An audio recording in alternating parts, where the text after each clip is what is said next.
প্রিয় দর্শক, আমাদের নিয়মিত আয়োজন বাংলাদেশের সমসাময়িক রাজনীতি।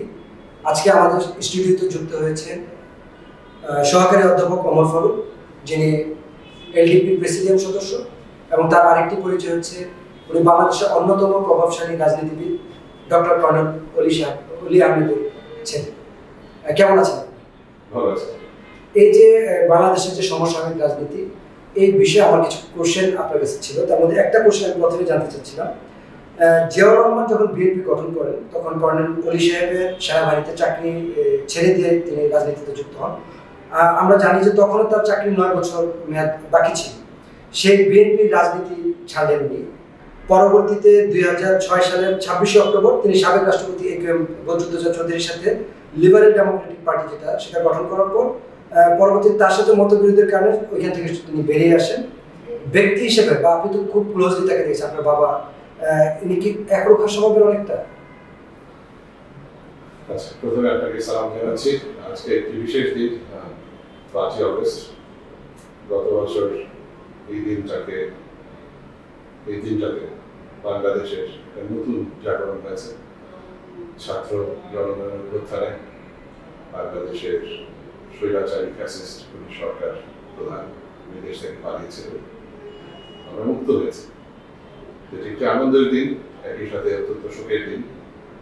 আমি ভাবছিলাম যে অনেক পরিবার আজকে ভাবছে যে 1 বছর আগে এই দিনে তারা তাদের ভালোবাসার কাউকে হারিয়েছে। তো আমরা তাদেরকে বিনম্রভাবে স্মরণ করি, শ্রদ্ধা জানাই। তাদের আত্মত্যাগ বাংলাদেশের মানুষের কখনোই বলা ঠিক হবে না, এবং তাদের আত্মত্যাগের মধ্যে দিয়ে যে বাংলাদেশ আমরা পেয়েছি, আমরা চাইব যে ভবিষ্যতে যাতে কখনো এরকম স্বৈরাচার কিংবা ফ্যাসিস্ট সরকার মাথা চাড়াতে উঠতে না হয়। এখন আপনি যে প্রশ্নটা করেছেন, উনি আহমেদ সাহেব কেন, ব্যক্তিগতভাবে অত্যন্ত নৈতিক চরিত্রের একজন মানুষ, রাজনীতি করেন। সুতরাং বাংলাদেশে অনেক বছর ধরে অত্যন্ত বাংলাদেশে একজন অনেক প্রবীণ রাজনীতিবিদ। সম্ভবত ওনার সমসাময়িক এখন খুব কমই পাওয়া যায়। উনি একরোখা শব্দটা আপনি ব্যবহার করেছেন, আমি বলবো যে না, উনি একরোখা নয়, উনি অত্যন্ত দৃঢ় নৈতিক চরিত্রের একজন মানুষ। তো যেখানে উনি কনসিস্টেন্টলি একই কথায় একই আদর্শে বিশ্বাস করেন, এবং উনি সাধারণ মানুষের জন্য কাজ করেন। ধন্যবাদ আপনার উত্তরের জন্য, এবং খুব গভীর থেকে আমরা উত্তরটা পেয়েছি। ওনার একটা বই লেখা ছিল, revolution, military personal and the war of liberation in Bangladesh, যেটা বাজেয়াপ্ত ঘোষণা করা হয়েছিল আদালত থেকে, এবং পরবর্তীতে এটা কঠোরভাবে নিষিদ্ধ করা হয়। বইটা কি আপনার পড়ার সুযোগ হয়েছিল কিনা, এবং আপনি কি মনে করেন যে এটা নিষিদ্ধ পিছনে কি কারণ ছিল, এটা কোন যথেষ্ট কারণ ছিল কিনা?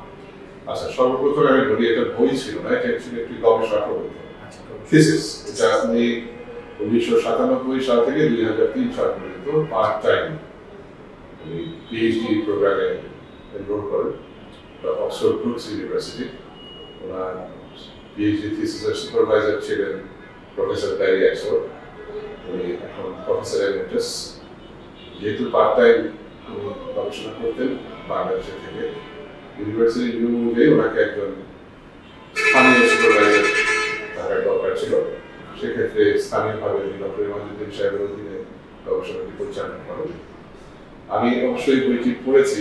আমি বলবো যে এভাবে ওনারা আপনার কাগজে লিখতেন এবং কম্পিউটারে টাইপ করার কাজটা আমি করে দিয়েছি সে সময়। সো অবশ্যই আমি বইটা পড়েছি। বইটা নিষিদ্ধ করার এখতিয়ার তো বই তো না, এটা থিসিস। আমার বলছি থিসিস নিষিদ্ধ করার এখতিয়ার বাংলাদেশ সরকারের, হয়তো বাংলাদেশ সীমানার মধ্যে করতে পারে, কিন্তু এটা একটা ইউনিভার্সিটির যেটা ডিজিটাল লাইব্রেরি রিপোজিটরি, ওখানে এখনো আছে, এবং বইটা বিশ্বব্যাপী এটা অ্যামাজন বুক স্টোরের মাধ্যমে এটা পাওয়া যায়। তো যে কেউ চাইলে এটা ইংলিশ ভার্সন আপনারা নিতে পারেন। বাংলাদেশে যেটা হয়েছিল, ওটার একটা বাংলা অনুবাদ করে প্রকাশিত করা হয়, সেটাও 2006-07 সালের দিকে বাংলায় প্রকাশিত হয়েছে। এর প্রায় 1 যুগ পরে 2020 সালের দিকে ডক্টর কনক সালের একটা অনুষ্ঠান করেন ফেসবুকে। ওনার বইয়ের প্রসঙ্গ টেনে মুক্তিযুদ্ধের সময় সামরিক বাহিনীর ভূমিকা সংক্রান্ত কিছু কথা হয়েছে।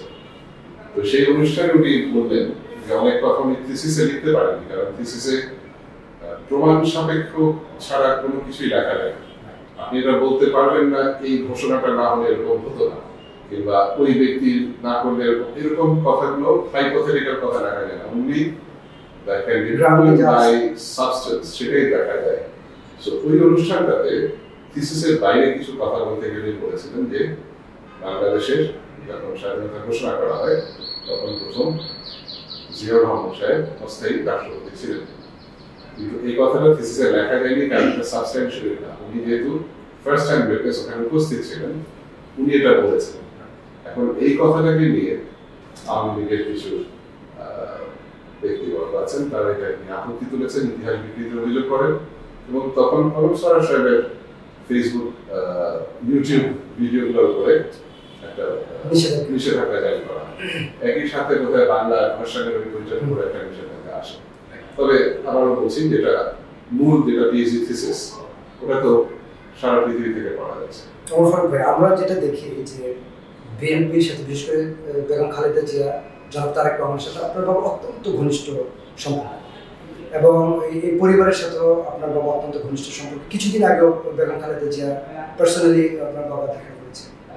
এত বড় একটা রাজনৈতিক ফ্যামিলির সাথে এত গভীর সম্পর্কের একটা সম্পর্ক আমরা দেখতে পাচ্ছি, বাট সেক্ষেত্রে আপনি অনেকটা আড়ালে আনেন, এবং আপনি বাংলাদেশের অন্যতম একটা ইউনিভার্সিটির সহকারী অধ্যাপক, বাট ওইভাবে আপনি আসলে কোনো যে ফেসে আসা বা কোনো ফ্রন্ট লাইনে আসা আমি খুব একটা দেখিনি। হয়তো এই ফার্স্ট টাইম আমি আপনাকে কোনো একটা অনুষ্ঠানে পেয়েছি।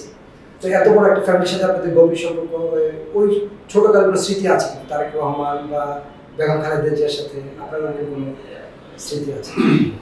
জি আচ্ছা, আমার জন্ম হয় 14 সালে। তখন আমার বাবা যশোরে পোস্টে গেছিলেন, সামরিক বাহিনীতে কর্মরত ছিলেন। সো যশোরে সেরকম কোনো মেডিকেল ফেসিলিটি ছিল না। আমার জন্মের জন্য ওনারা বা মামারা ঢাকায় আসেন, সিএমএইচে আমার জন্ম হয়। এবং আমি শুনেছি যে ম্যাটারনিটি লিভে তো পুরুষদের ছিল না, অ্যাক্সেস ছিল না। তো সেই সময় বেগম খালেদা জিয়া উনি ছিলেন বাহিনী, যখন আমার মা আমাকে জন্ম দিয়েছেন বেগম খালেদা জিয়া বাহিনী ছিলেন। এখনো পর্যন্ত যখন দেখা হয় হয়তো জিজ্ঞেস করেন যে আমি যখন ছিলাম কোন ছেলেটা, আচ্ছা, তো তখন আমাকে দেখতে দেখায়। শহীদ জিয়া সাহেবের সঙ্গে আমার মনে আছে 70-এর দশকের শেষ সময়, কোনো এক সময় সম্ভবত কোনো একটা শিশুতোষ কোনো একটা ছিল। আমি তখন অত্যন্ত অনেক জ্ঞান 7-8, ওই অনুষ্ঠানে আমি গিয়েছিলাম, নিয়ে যাওয়া হয়েছিল, আপনারা নিয়ে গিয়েছিলাম, এবং আমার মনে আছে ওনার সাথে দেখা হয়েছিল, এবং আমার পরিষ্কার মনে আছে উনি আমার হ্যান্ডশেক করেছেন, এবং ওই ফিলটা আমার মনে আছে। এটা খুব উষ্ণ একটা পরামর্শ ছিল আমার কাছে, মনে পড়ে শোকেছিলেন ওয়ান্স। এছাড়া উনি আমাদের স্কুলে একবার এসেছিলেন, শারীরিক কলেজে মাঠে ছিল, ওখানে অবশ্য ইন্টারাকশনের সুযোগ ছিল। এছাড়া আমার সাথে সরাসরি এর বাইরে এখন আমার ইন্টারাকশন হয়নি। আর তারেক সাহেব, আরাফাত সাহেবের যেরকম হয়নি, তারেক সাহেব আমার বড় বোনের সাথে কিছু বছর ক্লাসে পড়েছেন, ওরা ক্লাসমেট ছিলেন। 80-র দশকে আমার মনে আছে তখন ওনাদের বাসায় অনেকগুলো কাঁঠাল গাছ ছিল।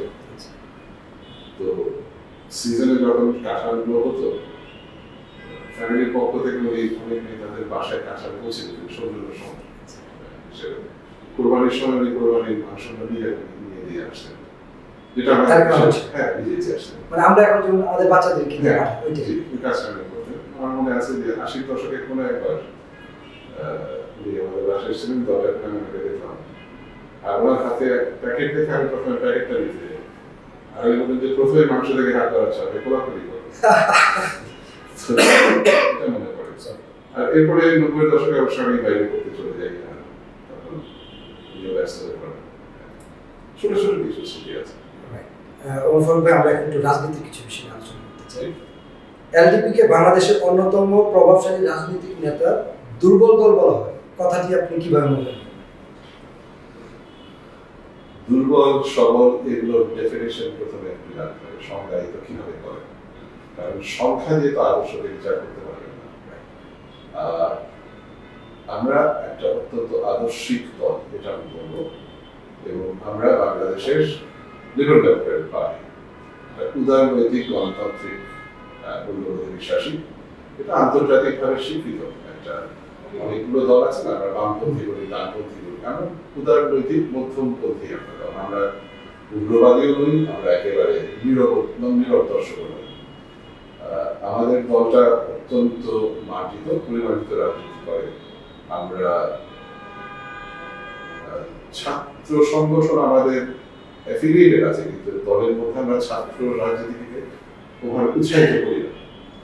আর আমি ব্যক্তিগতভাবে তো প্রতিষ্ঠান ভিত্তিক রাজনীতি, আমার ব্যক্তিগত মতামত, দলীয় মতামত আমি বলতে পারবো, ব্যক্তিগত মতামত, প্রতিষ্ঠান ভিত্তিক রাজনীতি, ছাত্র রাজনীতি থাকা উচিত নয়। তো দুর্বল দল আমি একেবারেই মনে করি না, যেহেতু বাংলাদেশে যখন রাজনৈতিক দলগুলো রেজিস্টার্ড করা শুরু হয়, রেজিস্ট্রেশনের কাজটা শুরু হয়, সেটা 2006 থেকে 8 যে সরকারটা ছিল সেখানে শুরু হয়। 20 অক্টোবর 2008 সালে লিবারেল ডেমোক্রেটিক পার্টি নির্বাচন কমিশনের সমস্ত শর্ত পূরণ করে প্রথম নিবন্ধিত দল। এখন এই দলের যিনি প্রধান, ততদিনে অলরেডি আমাদের সাথে প্রফেসর ইকবাল বখতিয়ার সাহেব ছিলেন না, তিনি দল ছেড়ে চলে গেছেন। আমরা ওভাবেই নিবন্ধিত হয় ডক্টর আহমেদ সাহেবকে প্রধান করে, প্রেসিডেন্ট করে, এবং আমরা প্রধান অন্যতম একটা শর্ত পূরণ করে এসেছি। এখন তো অনেক দল আছে তারা অ্যাপ্লাই করছে, কিন্তু তারা শর্ত পূরণ করতে পারছে না, ন্যূনতম যে শর্তটা আছে সেটা পূরণ করতে পারছে না। তো সেদিকে আমি মনে করি আমরা ভালো অবস্থানে আছি। আমাদের দলের ব্যাপারে কোনো চাঁদাবাদের অভিযোগ নাই। আমাদের যিনি মহাসচিব আছেন উনি একজন মুক্তিযোদ্ধা, প্রেসিডেন্ট তো মুক্তিযোদ্ধা, অনেক সকলের বিদিত। প্রেসিডেন্ট মেম্বারদের মধ্যে সবাই উচ্চশিক্ষিত, তারা 5 জন আছেন যারা ডক্টরেট করেছেন, এবং দলের মধ্যে বিরুদ্ধে কোনো চাঁদাবাজি, দখলদারিত্ব, ব্যাংক ডাকাতি কোনো অভিযোগ নেই।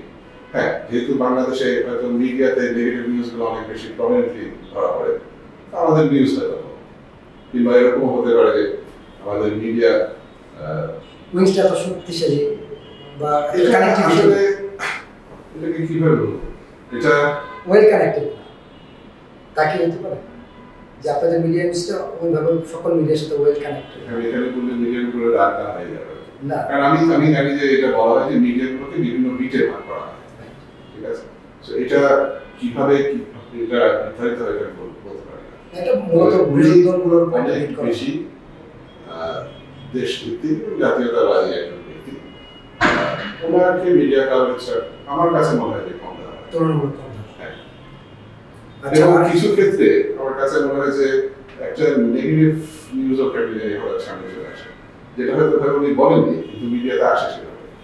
যেমন আমি উদাহরণস্বরূপ বলি, কিছু মনে না করলে, গত 26শে মার্চ একটা অনুষ্ঠান হয়েছে নর্থ সাউথ ইউনিভার্সিটিতে,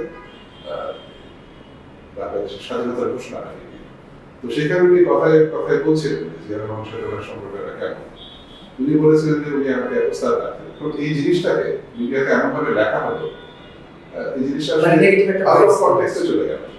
এটা মানুষের সাধারণভাবে কথা, আজকের যদি যেরকম আমরা ভাই ডাকি, বস ডাকি, ওই সময় একান্তে নিভৃতে ওই সময়কার বিভিন্ন সম্পর্ক থাকে, একটা ইনফর্মাল যেটা অ্যাড্রেসিং ছিল স্যার, তো হ্যাঁ বলেছেন এটাকে তো এভাবে ইয়ে করা ঠিক না। ধন্যবাদ। আমি আরেকটা জিনিস জানতে চাচ্ছিলাম যে 5 আগস্ট গণঅভ্যুত্থান পরবর্তী এলডিপির প্রভাব বাড়লো না কমলো, কি মনে হচ্ছে? আমি তো মনে করি এটা সময়ই বলে দেবে প্রভাব বেড়েছে না কমেছে। আর আমি আবারও বলবো যে সংখ্যা দিয়ে বিচার করবো না, তবে আমি বলতে পারি এটুকু যে আমরা নিশ্চিতভাবে অনেকগুলো সংসদীয় আসনে আমরা এগিয়ে আছি, এবং এই মুহূর্তে যেটা আমি দেখছি সারা বাংলাদেশের সংস্কারের কাজ চলছে। আমরা যেটা করছি সেটা হচ্ছে আমাদের দলটাকে আরো সুন্দরভাবে যুগোপযোগীভাবে গুছিয়ে দেওয়া। সো আমরা কিছু কাজে হাত দিয়েছি, এটা এই বছরের মধ্যে আপনারা দেখতে পাবেন একটা বিশাল সংস্কারের একটা চেষ্টা আমরা করছি। আমাদের অলরেডি বলেছি যে আমাদের নির্বাচন কমিশনের নিয়ম মেনে সারা বাংলাদেশে আমাদের বিস্তৃতি রয়েছে। এখন প্রভাবের ব্যাপারটা হলো বাংলাদেশে অনেকটাই যে ইলেকশনের ব্যাপারটা, এটা একটা অর্থনীতির ব্যাপার হয়ে দাঁড়িয়েছে। অতীতে যেটা দেখা গেছে যে কেউ 20 কোটি টাকা খরচা করছে, সে 200 কোটি টাকা আদায় করছে। এই জিনিসটাতে তো আমরা যাবো না। এর মধ্যে কিভাবে এই জিনিসটাকে অ্যাভয়েড করে আমরা পরিবর্তিতভাবে রাজনীতি তাকে ধরে রাখতে পারি, আমাদের সেটা চেষ্টা থাকবে। প্রধান অর্থবিত্তর ব্যাপারটাকে পাশ কাটিয়ে আমরা ভালো গেছি। জুলাই গণঅভ্যুত্থানে আপনাদের ভূমিকাটা কি ছিল? জুলাই সময় এটা তো প্রথম থেকে উনি স্পষ্টভাবে বলে আসছেন, 8 জুলাই থেকে উনি বলে আসছেন যে পত্রপত্রিকাতে আছে, উনি সরাসরি বৈষম্য বিরোধী যে আন্দোলনটা চলছে, যে কোটা বিরোধী, কোটাটাকে বাদ দিয়ে মেধার ভিত্তিতে চাকরি পাওয়ার যে দাবিটা ছিল, এমনকি শিক্ষক সমাজের যে দাবিটা ছিল, সেখানে উনি পরিষ্কারভাবে সমর্থন জানিয়েছেন। তো এই দাবিটা যখন তীব্র থেকে তীব্রতর হয়, প্রায় প্রতি সপ্তাহে কিছু না কিছু সরাসরি বিবৃতি আছে। এখন মিডিয়া কাভারেজের ব্যাপারটা এটা দেখতে হবে, আপনারা দেখতেই পাবেন। আর জুলাই আন্দোলনে যদি বলেন যে আমাদের সবচেয়ে অংশগ্রহণ ছিল, আমাদের যুব দলের প্রধান আমান সোহান সাহেবকে বাসা থেকে গিয়ে গ্রেপ্তার করে নেওয়া হয়। নিজেই হয়েছেন। আমাদের 4জন এলডিপি 4জন কর্মী মারা গেছেন জুলাই অগস্ট আন্দোলনে, এবং সবাইকে তাড়িয়ে রাখা হয়েছে। অনেকেই জেলেছিলেন, অনেকেই নির্যাতিত হয়েছেন, আহত হয়েছেন। আমাদের দপ্তর সম্পাদক যে মাহমুদ সাহেব আহত হয়েছেন, হাসপাতালে ভর্তি ছিলেন। আমি নিজেও ওখানে, যেটা কখনো হয়নি আমাদের ডিওএইচএস এলাকার কথা, এখানে জুলাই আন্দোলনের আগস্ট মাসে প্রত্যেকটা সামরিক এলাকা থেকে পর্যন্ত বিদ্রোহ হয়। সর্বপ্রথম মিরপুর ডিওএইচএস থেকে একটা বিশাল প্রসেশন হয়, ঠিক তারপর তিনি মহাখালী ডিওএইচএস আমরা নিজেরা খুব দ্রুত পট পরিবর্তন হতো, এত দ্রুত, এটা অবিশ্বাস্য। 3 তারিখে যখন আমরা ডিওএইচএস এর মধ্যে মহাখালী ডিওএইচএস আমরা কয়েকজন, আমার সমবয়সী কয়েকজন একটা ছোট গ্রুপের মধ্যে কথা ওঠানো, মিরপুরে তারা বেরিয়ে আসে আমরা কি করবো। রাত 2টার সময় কথা হচ্ছে যে ঠিক আছে ভাইয়া, কালকে সকালে আমরা 5-6 জনে দাঁড়াবো। আমরা দাঁড়ালাম বিকালবেলা 5-6 জন, একটা প্ল্যাকার্ড ডিজাইন করে দিল আমার এক ভাই, যে তুমি নাম বলতে পারেন না, আমি নাম নিব, আমার প্রিয় ভাই, উনি একটা ডিজাইন পাঠাবেন, আমার বাসায় প্রিন্টার ছিল, আমি প্রিন্ট করে আমি নিয়ে গেলাম। তারপরে অন্যরা আবার বড় একটা ব্যানার নিয়ে আসলেন। আমরা 7-8 জন মিলে দাঁড়ালাম, এবং আমরা দেখলাম আধা ঘন্টার মধ্যে একটা বিশাল জনসমুদ্র হয়ে গেল। প্রতিটা বাসা থেকে পরিবারের মানুষজন নেমে আসে, মহিলা, বাচ্চা, সবাই। এবং ওই ভিডিওগুলো এখন আছে, আমি ফেসবুকে দিয়েছিলাম। আমরা মিডিয়াতে যারা কাজ করি আমরা জানি যে আপনাদের এই উদ্যোগটা বাংলাদেশ সেনাবাহিনীর যারা সদস্য, বর্তমান সদস্য, তাদেরকে খুব দ্রুত এই পটপরিবর্তন চিন্তার জায়গাটা খুব দ্রুত করেছে, এবং সেটা খুব প্রভাব ফেলছে ওই সময়টার মধ্যে। আমরা এতটুকু আমাদের অ্যানালাইসিস আছে। এখন আমরা জানতে চাচ্ছি, আচ্ছা এলডিপির ভবিষ্যৎ কি মনে করেন? এলডিপির ভবিষ্যৎ আমারও বলবো, এটা সময় বলে দেবে। আমরা পরিচ্ছন্ন রাজনীতি করব, নৈতিকভাবে এখান থেকে, আদর্শগতভাবে এখান থেকে সরে আসার কোনো সুযোগ নেই। এখন বাংলাদেশের মানুষ কি চায় সেটা আমাদেরকে ঠিক করতে হবে। বোধহয় এরকম একটা কথা আছে, আল্লাহ মানুষকে শাসন করার জন্য এমন শাসকই পাঠান যাতে মানুষ, তো মানুষকে এটা নির্ধারণ করতে হবে। তাদেরকে একটু, তাদের মধ্যে গুণগত পরিবর্তন প্রয়োজন আছে, তাদেরকে বুঝতে হবে কোন তারা। আমাদের দেশে এখনো আমরা দেখি যে একটা অন্ধভাবে কাউকে সমর্থন করা। আমি বলবো যে দলকে সমর্থন না করে আপনার প্রতিনিধিকে, তাকে একটু দেখতে হবে, ব্যক্তিকে বেছে নিতে হবে। আমরা যদি ব্যক্তি ভালো মানুষকে যদি আমরা সমর্থন করতে ভুল করি এবং শুধু দলের প্রতি সমর্থন থেকে এরকম হয়, তাহলে যে কেউ এসে দলের সমর্থনটা, যেটাকে আমরা নির্বাচন বাণিজ্য বলি, এই জিনিসটা হতে থাকবে। এটা বন্ধ করতে হবে। এটা মানুষের সচেতনতা থাকা সম্ভব। এটা আমরা সবসময় দেখি আমাদের দেশে মানুষ আর্জেন্টিনা, ব্রাজিল টিমে বিভক্ত। কেন একদল আর্জেন্টিনা করে, কেন একদল ব্রাজিল করে, তারা নিজেরাই হতে বলতে পারে। তারা এই দেশে কখনো যায়নি, যাবে না। কিন্তু একদল জিতলে অন্য দল একেবারে শেষ, আর মারামারি করছে, ঘরে আগুন লাগিয়ে দিচ্ছে। তো এই ধরনের ডিভোশনটা কেন থাকে, এটা জাস্টিফাই করতে হবে। আমরা ব্যক্তিকে দেখবো, ভবিষ্যতে আমি বলবো আমাদের ব্যক্তিকে দেখতে হবে। আচ্ছা, ওই ভবিষ্যতের যদি যে সম্ভাবনা আসছে নির্বাচনে, সেখানে বিএনপি, জামাত বা এনসিপির সাথে আপনাদের এলডিপির জোট গঠনের সম্ভাবনা আছে? গত 15 বছর ধরে প্রতিটা রাজনৈতিক দল তারা ফ্যাসিস্ট সরকারের হাতে নির্যাতিত হয়ে আসছে। সবার বিরুদ্ধে মামলা, হামলা, পাশে গিয়ে অ্যাটাক করা, গুলি করা।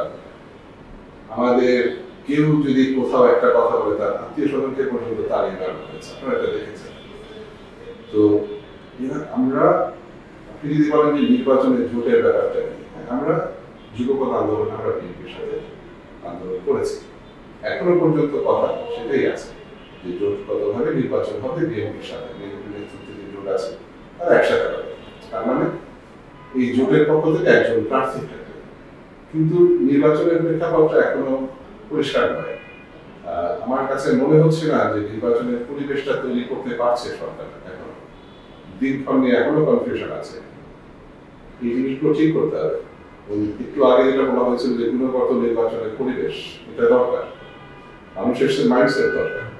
তো সেটা যখন হবে, জোটের ব্যাপারটা অলরেডি আমি বলেছি, তবে আমি বলবো যে সবচেয়ে জরুরি যেটা জনগণের চাহিদা, যেটা জনগণের যে আকাঙ্ক্ষা, সেটার সঙ্গে কোনোভাবে সেটার সাথে বেমানি করা যাবে না। আমাদের যদি কোনো জোটের ব্যাপার থাকে, সেটা সর্বাগ্রে থাকবে এবং আমাদের জোটের মূল্য। যদি আমি একটু জানতে চাচ্ছি যে যেহেতু আপনি একজন ইউনিভার্সিটির শিক্ষক এবং সক্রিয় রাজনীতির সাথে আছেন, আপনার সেন্স অফ হিউমার অন্য রাজনীতিবিদদের চেয়ে একটু ভিন্ন থাকবে। সুষ্ঠু নির্বাচন হলে আসলে কয়েকটা আসন পাওয়ার সম্ভাবনা আছে? সুষ্ঠু নির্বাচন হলে কিভাবে দেব? আপনাদের যতটুকু সাংগঠনিক কার্যক্রম আপনারা পরিচালনা করছেন, সেটা আবারও বলছি, এটা নির্বাচনের পরিবেশের উপর নির্ভর করে। যদি এটা আপাত দৃষ্টিতে এখনো মনে হচ্ছে যে আমাদের দেশে রাজনৈতিক দলগুলো তারা বেশি শক্তির ব্যবহার হচ্ছে, এখনো হচ্ছে।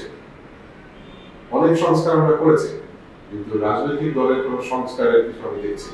টিআইবির একটা গবেষণা প্রবন্ধ বোধহয় গতকালকে বলা হয়েছে, এখানে বলা হচ্ছে যে পুরাতন রাজনৈতিক ধারার দিকে রাজনৈতিক দলগুলো চলছে।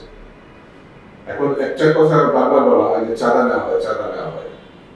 তো এটা যে আমাদের রাজনৈতিক দলগুলো প্রতিষ্ঠার মূল ভিত্তিটা 1972 সালের একটা আইন, পিপলস রিপ্রেজেন্টেশন অর্ডিন্যান্স। ওই অর্ডিন্যান্সের অধীনে দলগুলো যখন নিবন্ধিত হয়, তাদের গঠনতন্ত্রে বলা হচ্ছে যে দলগুলো চাঁদা নিয়ে পরিচালিত হবে। সরকার এই কথার উপরেই তাদেরকে রেজিস্ট্রেশন দিয়েছে। তাহলে আপনি কি করবেন? আপনি আইনত একটা দলকে পারমিশন দিলেন যে আপনি চাঁদা নিয়ে দল চান, কিন্তু কিভাবে চাঁদাটা নেওয়া যাবে, কি পরিমাণে নেওয়া যাবে, কার থেকে নেওয়া যাবে, কিভাবে চাঁদা নিলে জিনিসটা অবৈধ হবে, সে ব্যাপারে কিছু বলা হয়। এখন তো চাঁদা যারা নিচ্ছেন, আমরা বলছি, শুনছি, কিন্তু যিনি চাঁদা দিয়েছেন তিনি অভিযোগ করছেন, তাহলে বাকিদের তো মাথা কামানোর দরকার নেই। আমি জাস্ট বলছি, আমি এটার কোনো সমর্থন করছি, আমি জাস্ট একটা সমস্যার কথা বলছি। আপনার সংস্কার অনেক জায়গায় হলো, আপনার কিন্তু রাজনৈতিক দল পরিচালনার ব্যাপারে আমাদের গুণগত পরিবর্তন যদি না আসে, তাহলে তো কোনো লাভ নেই। আচ্ছা, শুনছি একটা জাতীয় সরকার হওয়ার সম্ভাবনা আছে। এটার উপর আপনাদের জাতীয় সরকার মধ্যে আপনাদের মনোভাব অবস্থান কি? আমিও শুনেছি, মানে বিএনপি বলেছেন। আমরা বলবো যে এটা ইতিবাচক, তবে এটা জাতীয় সরকার হোক, যেভাবেই হোক, এটা মানুষের ইচ্ছার প্রতিফলন। আমি আবারও বলবো, সর্বাগ্রে আমাদের দেশের স্বার্থকে সামনে রেখে কাজটা করতে হবে। আর এখানে একটা বিষয় আছে, সেটা হলো আপনি জাতীয় সরকার করবেন, সৎ মানুষকে লাগবে, কিন্তু সততাই শেষ কথা নয়, যোগ্যতার একটা ব্যাপার আছে, দক্ষতা। সততা আর দক্ষতা সম্পূর্ণ ভিন্ন জিনিস। ঠিক আছে, আপনি সৎ মানুষকে দিন, কিন্তু তার যদি সেটা চালানোর কোনো দক্ষতা কিংবা অভিজ্ঞতা না থাকে, তাহলে কোনো কাজ আসবে। বাংলাদেশের বৃহত্তম দলের নীতি নির্ধারক থেকে, মানে ডক্টর কর্নেল মনি সাহেব বাংলাদেশের একটা বৃহত্তম যে দল বিএনপির এক সময় নীতি নির্ধারক ছিলেন, সেখান থেকে অপেক্ষাকৃত ছোট দলের প্রধান হিসেবে তার ভূমিকাটা কিভাবে দেখছেন আপনি, যেহেতু কাছাকাছি থেকে দল পরিচালনা করছেন? আমি আবারও বলবো, বড় ছোট জিনিস আপেক্ষিক। আপনি যদি বলেন যে লিবারেল ডেমোক্রেটিক পার্টির কথা যদি বলেন, এটা কিন্তু শুধু বাংলাদেশে আমরা লিবারেল ডেমোক্রেটিক পার্টি, কিন্তু সারা পৃথিবীতে লিবারেল ডেমোক্রেটিক পার্টির কিন্তু অ্যালায়েন্স আছে।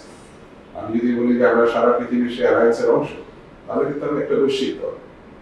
আমি আগেও বলেছি যে লিবারেল ডেমোক্রেসি, এই ভিউটা যে আমরা উদারনৈতিক গণতান্ত্রিক মূল্যবোধে বিশ্বাস, এটা আন্তর্জাতিকভাবে স্বীকৃত এবং সমাদৃত একটি রাজনৈতিক দর্শন, আমরা সেই দর্শনের অংশ। এবং আমি এটাকে ছোট দল মনে করি না, ঠিক আছে? আর নির্বাচন কমিশনের নিয়ম অনুযায়ী সারা বাংলাদেশে প্রতিটা দলের যে রিকোয়ারমেন্ট, আমাদের সেই রিকোয়ারমেন্ট আমরা ফুলফিল করে এসেছি। আপনি আবারও যদি আমাকে বলেন মিটিং করা, মিছিল করা, ওখানে বিশাল জমায়েত করে শক্তি প্রদর্শন করা, এটা বাংলাদেশের কালচার, কিন্তু this is not a priority for us. এটা উন্নত বিষয়টা হয় না। আমি ছোট দল নিজেকে মনে করি না, আর আমাদের নিজেদেরকে মনে করি না, এবং আমরা গুণগত রাজনীতিতে বিশ্বাসী। মাঠে একটা কথা প্রচলন আছে যে তারেক রহমান সাহেবের সাথে কর্নেল ওলি সাহেবের একটা মনোমালিন্যের কারণেই তিনি দল ত্যাগ করেছেন। আসলে বিষয়টা কি ছিল?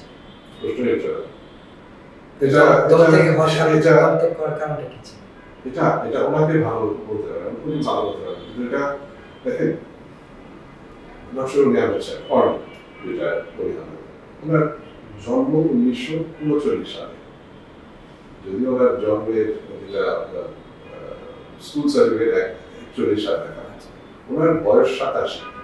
উনি শহীদ প্রেসিডেন্ট জিয়াউর রহমান সাহেবের সহযোদ্ধা, নিত্য সহচর, চিরন্তন একজন বন্ধু ছিলেন।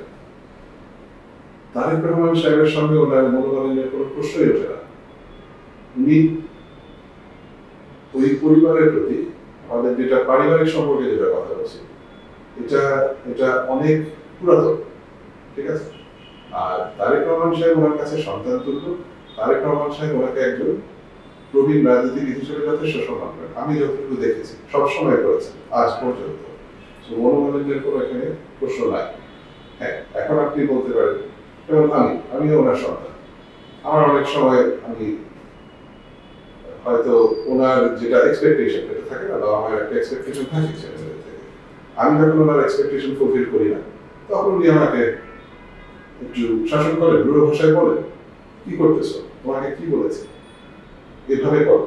ওনার অভিজ্ঞতা থেকে যেটা ভালো বলেছে, প্রত্যেকটা জিনিস আমার সাথে মত মিলে না, কারণ একটা জেনারেশন গ্যাপ আছে। আমি মনে করি আমারটা ঠিক, উনি মনে করেন আমারটা ঠিক, কিন্তু তারপরেও এটা তো সম্মান সূচক। এবং যদি কখনো এরকম এটা উনি যদি বলে থাকেন কিছু, এটাকে এটা উপদেশ হিসেবে নেওয়াই ভালো। এটা মনোমালিন্যের কোনো স্কোপ নাই, আমি মনে করি এটা আছে। Thank you. আরেকটা জিনিস জানতে চাচ্ছেন যে রাজনৈতিক দল হিসেবে এলডিপি কি মনে করে যে ফেব্রুয়ারিতে নির্বাচন হবে? এটা আমাদের অন্তর্বর্তী সরকার এবং সরকার প্রধানের বিষয়। আমরা চাই নির্বাচন যত তাড়াতাড়ি হোক, কারণ এই মুহূর্তে যেটা আমরা দেখছি, অন্তর্বর্তীকালীন সরকারের জবাবদিহিতার ব্যাপারটা, গণতান্ত্রিক বিষয়টা হচ্ছে গণতান্ত্রিকভাবে নির্বাচিত একটি সরকার জনগণের কাছে অঙ্গীকারবদ্ধ থেকে জবাবদিহি করতে হয় থাকে। এই মুহূর্তে অন্তর্বর্তীকালীন সরকারের পুরো জবাবদিহিতা নেই। সে কার কাছে জবাবদিহি করে? তার কাছে। ওনারা বলেছেন যে আমাদেরকে বিশেষ কিছু পক্ষ আমাদেরকে ক্ষমতায় এনেছে, এবং বিশেষ কিছু পক্ষের প্রতি অতিমাত্রায় আমি বলবো যে বায়াস এখন কাজ করছে। তো এটাকে কাটাতে হবে, আপনাকে এটা মানুষের হাতে ক্ষমতাটা ফিরিয়ে দিতে হবে, মাথায় রাখতে হবে যে বাংলাদেশের সর্বময় ক্ষমতার উৎস এটা জনগণকে দেওয়া হয়েছে। এটাই গণতান্ত্রিক প্রক্রিয়া, এবং নির্বাচনের পথে যত দ্রুত ফেরা যায় সেটা সবার জন্য ভালো। জামায়াত ইসলামের প্রতি আপনাদের দৃষ্টিভঙ্গি কি? স্পেসিফিকলি জামাত কেন, অন্য যে কোনো দলের প্রতি মানে আমরা যারা মিডিয়াতে কাজ করে অনেকেই বলে থাকে যে জামাতের সাথে মানে এলডিপির ঘনিষ্ঠতা একটু বেশি তুলনামূলক। দেখুন, একজন সক্রিয় এবং সম্মুখ সারির মুক্তিযোদ্ধা হিসেবে ডক্টর ওলি আহমেদ সাহেবকে জামাত অত্যন্ত সম্মান করেন, এবং আমরা সেই সম্মানটাকে একইভাবে সম্মানের জন্য দেখি। সুতরাং তাদের সাথে এবং স্পেশালি বিগত 15 বছর যেভাবে চলছে, আমরা কাঁধে কাঁধ মিলে প্রতিটা দল, বিএনপি, জামাত, এলডিপি এবং অন্যান্য সব দলগুলো একসাথে আমরা আন্দোলন করেছি। সবার সাথে ধন্যবাদ। আমাদের শেষ কোশ্চেন সেটা হচ্ছে যে আপনার কাছে কি এমন মনে হয় যে এলডিপির অনেক বড় জন্ম নেওয়া এনসিপি আপনাদের থেকে অনেক এগিয়ে গিয়েছে? নিবন্ধন পাওয়ার পরে আমি বলতে পারবো। Very smart answer, thank you. আজকে এই শত ব্যস্ততার মধ্যে অনেক অজানা বিষয় আপনার কাছে আমরা জানতে পেরেছি, এবং আপনার অনেক ব্যস্ততা থেকে আমাদের এই ছোট জায়গায় আপনি আমাদের স্টুডিওতে সময় দিয়েছেন। যেটা আমাদেরকে খুব আনন্দিত করেছে। আমরা উৎসাহিত আপনার এই সময় দেওয়ার প্রতি, এবং আপনাকে আবারও আন্তরিক ধন্যবাদ এবং অভিনন্দন জানাচ্ছি সন্দেশ প্রতিদিনের পক্ষ থেকে। আপনাকে ধন্যবাদ এবং আপনার মাঝে দর্শকদেরকে ধন্যবাদ। আপনারা সবাই ভালো থাকবেন। আমরা দেশকে রক্ষা করব এবং আমাদেরকে গণতন্ত্রের পথে সঠিকভাবে চলার ধন্যবাদ। প্রিয় দর্শক, আমরা আমাদের গুরুত্বপূর্ণ একজন গেস্ট, বাংলাদেশের অন্যতম প্রবীণ রাজনীতিবিদ, প্রভাবশালী রাজনীতিবিদের ছেলে, সরকারি অধ্যাপক ওমর ফারুক ভাই আমাদেরকে যথেষ্ট সময় দিয়েছে। অনেক অজানা তথ্য আমরা তার কাছ থেকে জেনেছি। এরকম আরো অনেক অজানা তথ্য যদি আপনারা জানতে চান, আমাদের সাথে সংযুক্ত থাকবেন আমাদের পরবর্তী অনুষ্ঠান এবং দৈনন্দিন যে অনুষ্ঠান বাংলাদেশ এবং সমসাময়িক রাজনীতিতে। ধন্যবাদ।